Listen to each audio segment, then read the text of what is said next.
Al saludo, me presento. Mi nombre es Wilson Daniel Jiménez Forero.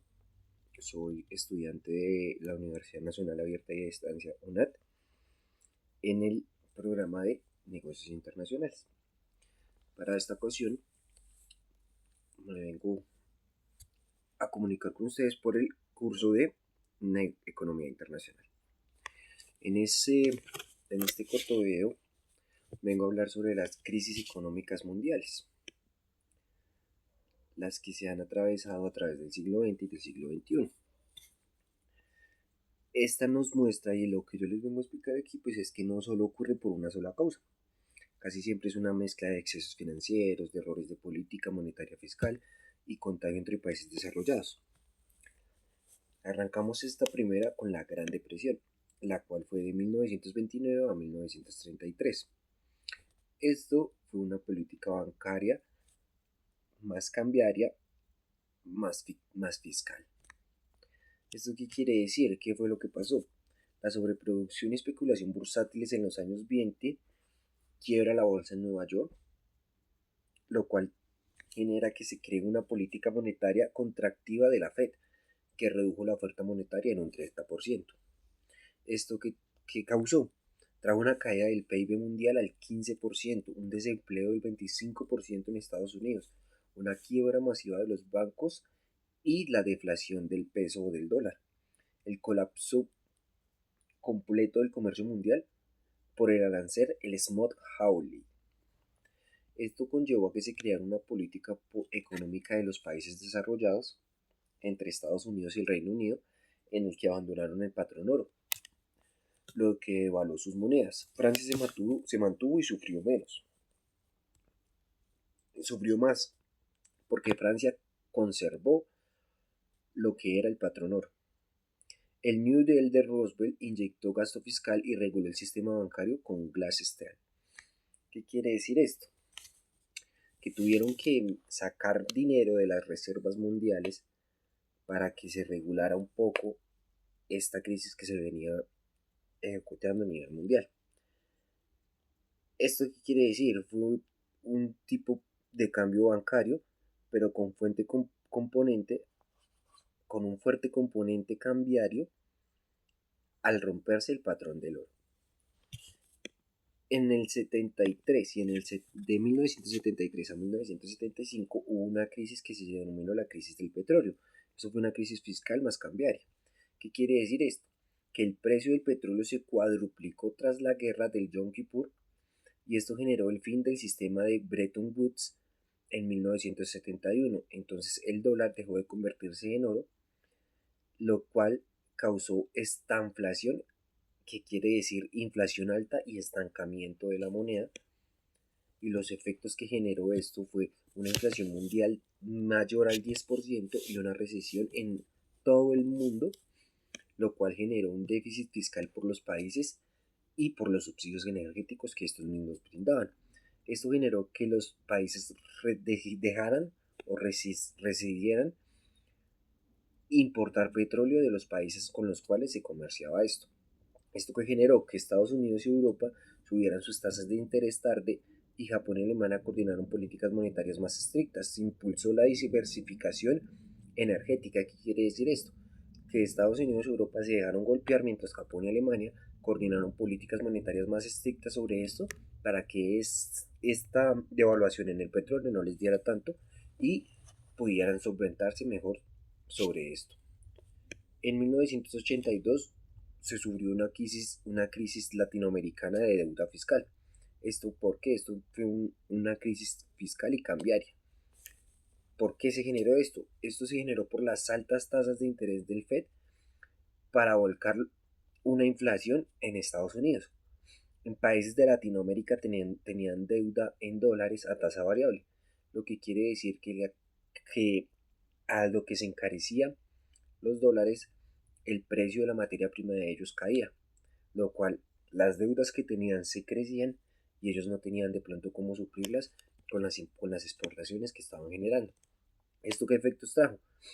Trajo en México un impacto bastante grande, lo cual hizo que se demoraran en pagar y la deuda se aumentara. Esto contagió a Brasil y Argentina.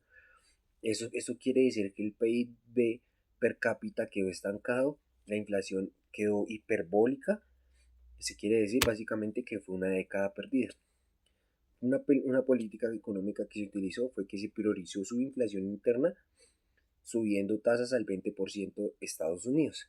¿Qué quiere decir esto? Que Estados Unidos priorizó no dejar que su inflación del dólar se subiera, lo cual hizo que todo lo de por fuera se encareciera. Entonces, el FMI y el Tesoro de Estados Unidos negociaron en Plan Brady para restaurar la deuda. Fue la primera vez que Estados Unidos continuó rescate de deuda soberana. ¿Qué quiere decir eso? Que ellos hablaron y dijeron, bueno, listo, pues vamos a ver algunas opciones para poder suplir esa deuda que está creciendo más. Y en 1997 al 1998 se subió una crisis asiática. Esta fue una crisis cambiaria más bancaria. ¿Por qué factores? Hubo entrada masiva de capitales a Tailandia, Corea e Indonesia, lo cual hicieron que los tipos de cambio se sobrevaloraran, los bancos y empresas con deuda en dólares sin cobertura cambiaria. Entonces, ¿qué quiere decir esto? Que los bancos y las empresas con deudas cambiarias no tenían cobertura. No tenían cobertura porque al ingresar tanto dinero, eh, el, el dinero de ellos empieza a subir, lo que quiere decir que el dinero que viene de afuera ya no vale tanto. Entonces, como las exportaciones se encarecen un poco, ese dinero que se gana de pronto al cambio de divisas, pues no se va a ver generado acá, lo cual va a generar un, una devaluación de casi un 40 o un 80% en la moneda local. La quiebra y la recesión bancaria de un menos 7% en Corea del Sur y contagió a Rusia y a Brasil. Esto ¿qué acciones llevó a tomar? Que la Fed y el FMS impulsaran ajustes fiscales y alzas de tasas para defender las monedas. Entonces, al subir los intereses, la moneda se deja de evaluar tanto. ¿Por qué? Porque la gente deja de pedir menos préstamos, básicamente como que se estanca. Lo dejan ahí. Para el 2008 y 2009 hubo una crisis financiera global y esto fue una crisis bancaria.